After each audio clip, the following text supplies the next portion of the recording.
Hello, welcome to Grammar and Writing Lesson 1. So we are going to have 3 parts to every grammar lesson: a vocabulary lesson, a grammar lesson, and a writing lesson. Some days you won't have writing, some days you'll only have a small grammar lesson, but every day you'll have vocabulary. Now, if you don't have your English notebook and a pencil, I want you to pause the video right now and go get those things. Okay, you should also have with you your English pages that you have to do today for your homework assignment. Okay, let's get started. First, we're going to start with our headings. These are very important to keep your work neat and organized. For your vocabulary lesson, whatever lesson number you're on, you need to make sure you're recording that. So start with vocabulary lesson 1. It's the 17th of August, 2020. You'll need to write the vocab word, the definition there, and the example sentence so that you can study it. If you don't take notes and don't write these down, you're going to struggle on your homework. So you need to be taking notes on this. Okay, then for any exercises, you need to write that out. Write out the word exercises and then write out the sentences. You don't need to write out the directions, okay? I cannot stress that enough. Do not write out the directions, okay? Because that's extra time that you don't need to take. Okay, so now we're going to go to the next part. Grammar. For the grammar lessons, just write whatever day of grammar we're on. Today, grammar lesson 1, the 17th of August, 2020. Then you need to write the name of the exercise, whatever it is that you're supposed to do. Again, just like with over here, don't write out the directions, just the name of your exercise. Write out the sentences that you need to write out. For the writing portion of your lesson, for the writing notes, that's what you need to record. Writing notes and write out your notes. If you have a writing assignment, maybe I tell you need to write a paragraph on something or a summary. You need to write the type of writing assignment. For example, if I say, write a summary of this article, then you'll need to write summary of and give the name of the article. Then the date, then the title of your work, and then write out your assignment. All right, let's start with our very first vocabulary lesson. Now, when you see this happy little notebook on your screen, that means that it's time to take notes. All right, so our first vocabulary word for this lesson is the word adapt. Adapt. Now feel free to pause at any time so you can write down the words, their definitions, and examples. So the word adapt means to adjust, accommodate, or modify to fit. So it's to make it fit into something. That is to adapt. To adjust, accommodate, or modify to fit. Modifying is changing for that reason, so that it fits. For example, if we move from one climate to another, we must adapt to the changes. Like when I moved from the United States to here, my body had to adapt to the hotter weather. It wasn't quite as hot where I was from. Right, our next vocabulary word is adept. Adept. So this is different. It has an E instead of an A there. It means expert or proficient. Proficient means to do a really good job at something. The adept painter depicted the landscape realistically. The adept painter. They use that word adept because it shows that the person is an expert. And the last one is adopt. Adopt.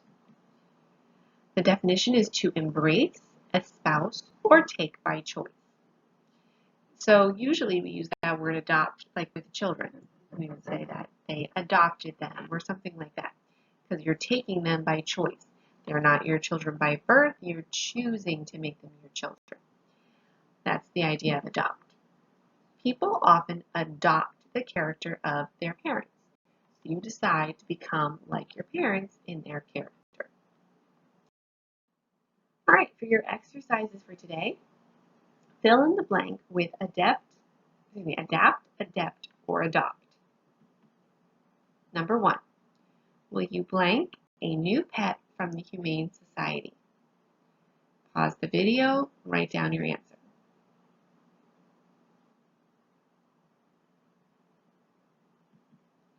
Number 2, I hope my new German Shepherd will blank quickly to our home. Pause the video, write down your answer. And number 3, the dog is quite blank, jumping over fences and digging under them. Pause the video and write your answer. Okay, number 1, will you blank a new pet from the Humane Society?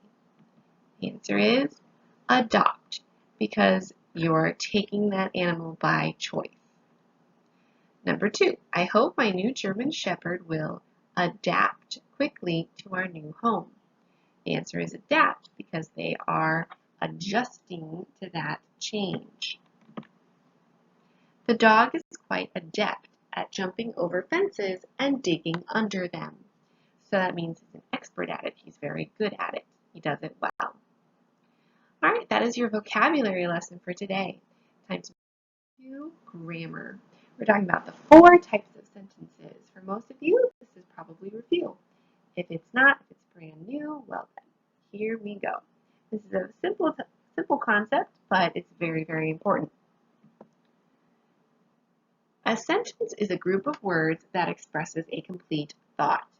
If you're missing part of your thought, it cannot be counted as a sentence. It always starts with a capital letter and ends with a period, question mark, or exclamation point. Depends on the type of sentence, which we're about to go over right now. The 4 types of sentences are declarative, interrogative, imperative, and exclamatory. Declarative is the most common. That type just makes a statement and ends with a period. It's just a simple statement. For example, we fly the American flag from sunrise to sunset. You're just telling the statement. This is what it is. The flag flies both day and night above the Capitol. No flag is shown at the White House when the president is absent. Now notice for each one of these that you have that capital letter beginning your sentence. Without that capital letter, your sentence would be incorrect. Notice that it is a complete thought. You have both a subject and a verb, subject, verb, subject, verb, in order to complete your thought. Interrogative is the next type. That asks a question and ends with a question mark. When should we take down the American flag? Why is that flag at half-mast? That means halfway down the pole. Why must the flag not touch the ground? Imperative expresses a command or a request and usually ends with a period. So that's when you're telling someone to do something, whether it's politely or any other way. That's giving them a command or asking them to do something, but not really giving them a choice. For example, raise the American flag at sunrise. Note for each of these the capital letter and period at the end.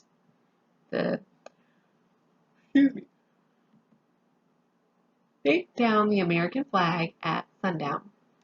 Sorry guys, I'm yawning because I'm very sleepy. Take down the American flag at sundown. You're telling them what to do. It's a command. Please treat the flag with highest respect.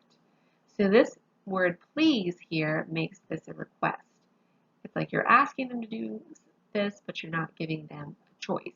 So it's a request. You're telling them what to do, but very, very politely. And our last type of sentence is exclamatory.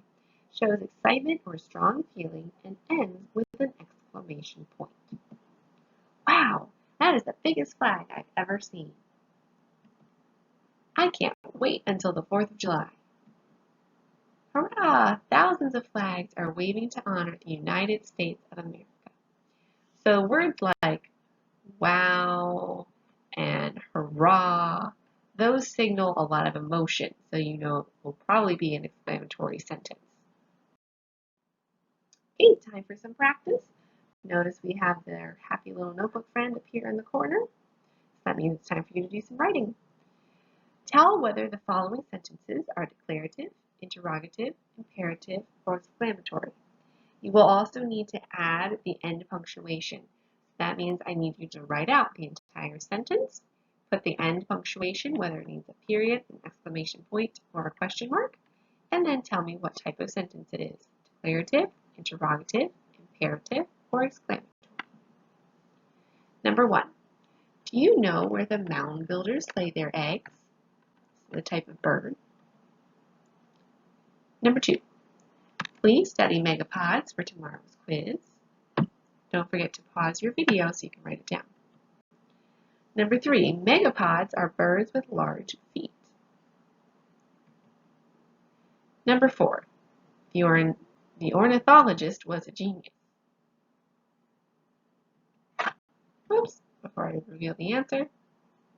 Okay, ready? All right, number 1. This is interrogative and should have a question mark. Number 2, imperative, and it has a period because you have this command, please study. They're telling you what to do politely, but they're telling you what to do. Megapods are birds with large feet is declarative, just making a statement. The ornithologist was a genius. This is exclamatory because here this is making a pretty bold statement with the word genius. That's saying that, they're very, very intelligent. If you put declarative, I wouldn't count it wrong. But exclamatory is what we were going for here. Okay, this ends our grammar portion. Your homework is to complete review set 1, pages 4 through 5 from your homework packet. So make sure you find the one that's clearly marked, review set 1, and do pages 4 through 5. You can look at the preceding pages to help you with anything if you've forgotten. You may always rewind this video and take a look at it. All right, moving on to the writing portion. We're talking about paragraphs. What makes a good paragraph? A good paragraph should have both unity and coherence. Let's talk about what those two things mean. Unity, all the sentences in the paragraph relate to the main idea. That means they all have something to do with the one main idea that your paragraph is trying to get across. It should not have sentences that are unrelated, that have nothing to do with the main idea. And they usually have topic sentences stating the main idea. All of your paragraphs will have topic sentences that state the main idea. So let me give you an example. If you're writing a paragraph about how baseball began, and you start your paragraph with a good topic sentence, but then in the middle of your paragraph, you tell us how well you play baseball, that does not have unity because your paragraph is about how baseball began. It has nothing to do with you and your skill at baseball. Even though you're talking about baseball, it's really not the main idea. So your paragraph would lack unity. All right, coherence. That's when sentences flow smoothly and logically from one to the next. With coherence, that has that word logical. That means that it makes sense. So your sentences flow smoothly, they make sense. Details are connected to one another in an order that makes sense. Readers can clearly see how one idea relates to the next. You don't feel like you're jolted in your reading. You understand where you're going. Transitions help paragraphs flow smoothly.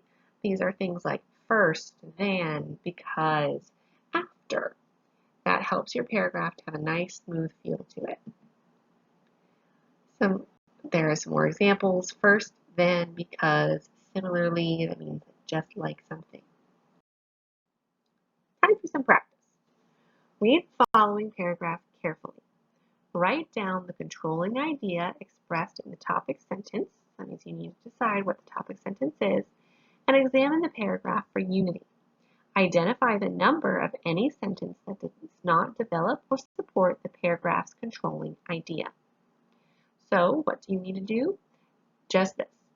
Write down the main idea that you get from the topic sentence. What should all the paragraph sentences be about? Then read it. Identify the number of any sentence that does not develop or support the paragraph's controlling idea. Pause the video so that you can read it. Okay, I'm going to read it for you just in case you can't see it well. Pilots are the primary cause of many aircraft accidents.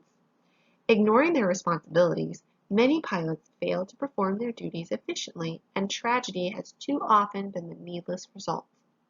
History records that many fatal accidents have occurred, for example, because pilots failed to listen to the advice of air traffic controllers who were in a position to warn them about impending disasters. That means coming disasters. To become an air traffic controller, one must be extremely intelligent. Some pilots are overtired and they neglect to take the precautions necessary to avoid accidents. They may even be taking drugs that slow down their physical reactions. As we all know, statistics indicate that many college students abuse drugs, and these students should realize that if they continue to use drugs, they will never enter careers such as aviation, that's flying. Many factors contribute to aircraft malfunctions, but pilot error is one of the biggest. Okay, do you have your main idea and your sentences that do not support it? Here we go. Your main idea is that pilots cause many aircraft disasters. The sentences that do not give unity would be sentences 4 and 7. All right, your homework is to complete the What Makes a Good Paragraph, page 69 from your homework packet. Let me know if you guys have any questions. Love you so much. Can't wait till we get to be with each other again.